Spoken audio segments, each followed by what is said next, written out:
আসসালামু আলাইকুম ভিউয়ার্স, অনেকে আমাকে প্রশ্ন করে যে খাঁচার মধ্যে দেশি মুরগি ডিম পাড়ার জন্য কি মোরগের প্রয়োজন হয় কি না।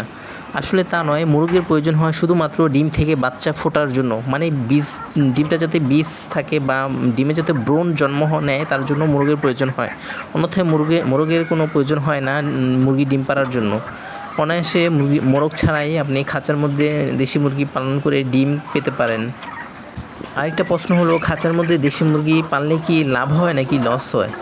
আসলে খাঁচার মধ্যে দেশি মুরগি 2, 4, 5টা এভাবে পাললে কোনো লাভই হয় না, লসই হয় বরঞ্চ। আসলে এইভাবে মানুষ শখের বশে পালে।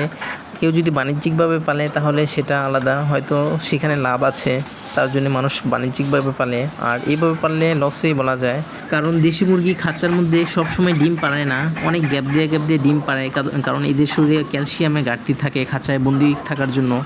আর যদি উন্মুক্তভাবে বা ছাড়াভাবে গ্রামে যেভাবে পালে সেই সব মুরগি প্রত্যেক দিন ডিম পাড়ে, সেসব মুরগি কিন্তু এরকম একদিন গ্যাপ দিয়ে পারে না। সবগুলো মুরগি কিন্তু প্রত্যেক দিন ডিম পাড়ে দেশি মুরগি। তাই খাঁচায় পালা মুরগি আমার মতে লসই হবে। আর 2, 4টা মুরগি মানুষ এভাবে শখের বশেই পালে, কেউ লাভ লোকসানের এটা হিসাব করে পালে না। যেমন উদাহরণ হিসেবে আমার কথাই বলতে পারি যে আমার এই যে নিচে 2টা কালো মুরগি আছে আর একটা হলুদ মুরগি আছে। কালো মুরগি একটা হলো একদিন পর পর ডিম পাড়ে, আর অন্য একটা কালো মুরগি এটা হলো 5 দিন পরে একটা ডিম পাড়ে।